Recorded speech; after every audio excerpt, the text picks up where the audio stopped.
So degrowthers are basically saying they want to reduce the total population over time, and they even want farms to stop producing food because producing food is creating more humans, and humans are causing climate change problems. Well, I'm glad they finally come out and said it, that their problem with energy usage is not what we actually do with it, but is that we exist. The problem is they're creating a negative sum world by depopulation, and here's why this is a terrible thing. So when we have high population growth, we have a positive sum world, positive sum life, positive sum markets. Basically, when I do better, you do better. We all do better together. The pie grows together, and everyone's quality of life improves. In a stagnant growth world, we have a zero-sum market. So that means in order for me to do better, I need to take from you in order to do better myself. So this sucks because you have a few people doing better, and everyone else's life is getting worse because of it. When you have a negative growth world, then you create negative sum markets. So that means that everyone is getting worse off collectively. And basically the only way to keep your head above water is by putting others down very violently. Now, when I say growth above, that can refer to a couple of things. Generally, I refer to GDP per capita as an indicator of growth and indicator of positive sum, zero sum, or negative sum markets. However, the strongest input into GDP per capita is actually population. So population isn't the only factor, but when you have population growth, you almost always have GDP per capita growth. And that's for various reasons. In a linear fashion, demographics that are weighted heavily towards a young, productive workforce generally outputs more than the older and less productive workforce. And so you have GDP per capita growth just on a linear fashion. This benefits everyone and creates excess capital in the economy. The other strong factor in GDP per capita growth is technology and innovation. This mostly occurs when there's excess capital and people are able to take risk. And this really mostly occurs in growing markets. The current concern here is that if you just focus on population growth, then you run into limits on resources. But historically, this has continuously been solved because when you have a young, productive workforce and innovative economy, then humans are actually really fucking good at solving problems and will solve their way out of any corner where they're constrained by resources. Thus, we have electricity and cars and roads and safe houses and abundant food because we scaled the population up a lot and we needed all of these things to be solved for us at scale. So we did it. We ran into constraints and we solved them. And now we have all these nice things today. The world has previously been positive sum, which is why everyone is better off today than they would have been 100 years ago. So the best way to crank up the problem-solving capabilities is to crank up the ability to do innovation, which requires GDP per capita growth and less regulation, and essentially is underpinned by a underlying growth in population. The ironic thing is that most of the people promoting degrowth are the product of a positive sum world. There is excess capital that funds them to sit around and think about crazy ideas all day. And in a zero sum or negative sum world, they will be fighting for their lives just to survive. With a population collapse, we have lower productive base, GDP per capita goes down, infrastructure starts collapsing, and then you have people fighting over small problems instead of solving big problems. So basically, the degrowthers are a suicide cult. Hopefully, their ideas die off on their own without taking the rest of the world down with them.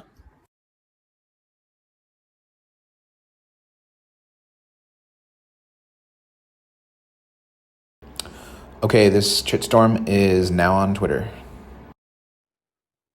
Carl Benjamin hosted the Lotus Eaters, sometimes known as Sargon of Akkad.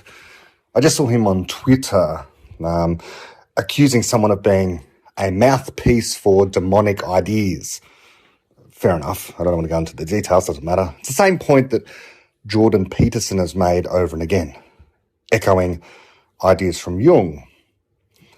Many people like this. They kind of unthinkingly voice the opinions of ideologies in a way that doesn't suggest they've really grappled with the arguments against those ideologies. When I look at the degrowth idea in the same way as when I look at the trans movement, modern trans movement, when I look at BLM, when I look at Stop Oil, most of the environmental movements. To me, they're all very transparent facades. The thin, modern strip of paint that appears over the top of Marxism, socialism, communism, whatever you want to call that thing. But basically it's Marxism. And Marxism is basically a form of tribalism.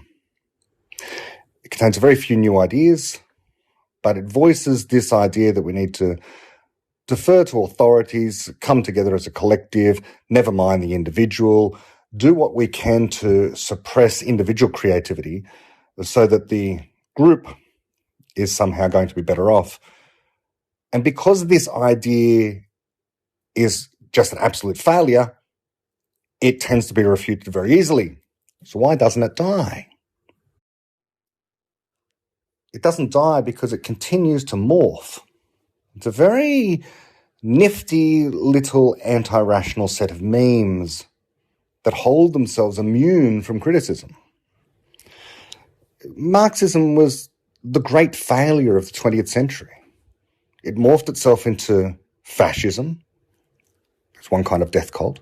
It morphed itself into communism, another kind of death cult, and then went to war with itself. Those tens of millions of deaths didn't refute it. Or rather, they did in the objective sense, but not in the minds of many people who keep bringing it back. Socialism wasn't killed. The idea of socialism was not killed by genocide. If that's not enough to refute your ideology, nothing will be. And so what does it do? It comes back to us, not calling itself Marxism or communism or socialism or fascism or tribalism. No. Those things, those terms, have now been successfully marginalized, so it comes back as degrowth. It comes back as 2SLGBTQIA+, the trans movement, body positivity, BLM, environmentalism, etc., etc., etc. All of these things, what they all share is the fundamental underlying ideology, which is why I say they're transparent facades on the deeper messages. The same message that Marx had. You know, the capitalism is it's a useful ladder, but hey, once we've used that ladder, we can basically do away with it and return to a kind of tribal idea where we all exist in harmony with each other and the environment. So returning to my initial tweet there, chit rather, Sargon of Akkad, he says that some people are being mouthpieces for demonic ideas. And this is true now. It was obviously true of the Nazis, who I always say, it's not evil people. It's ideology. It's dogmatism. These people become mouthpieces for the demonic ideas. Okay, and so fascism and Nazism has been refuted. But it's not like that idea of a person being a mouthpiece hasn't been refuted itself.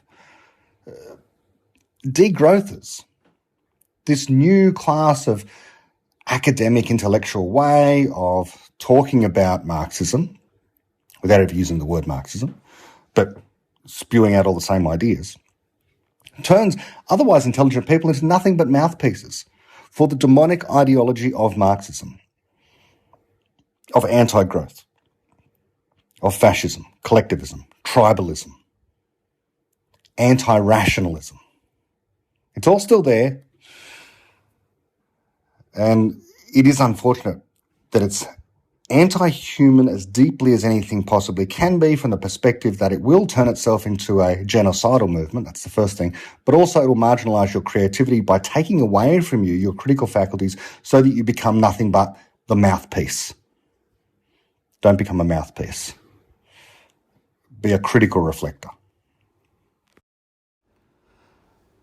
Here's my 90 plus minutes on degrowth, and on one of the first academic papers I saw that tried to take this idea seriously, you read it, and of course, although it's been published in a respected journal by people who are supposedly intellectuals, scientists even, the truth is that it's nothing but an opinion piece.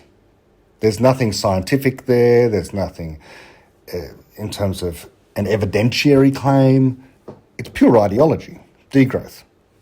Beginning to end, up and down, left to right, ideology. It's a religious notion. It's the idea that people are bad, environment good. Groups of people better, individual people worse. Creativity can't solve problems, we are the problem, etc., etc., etc.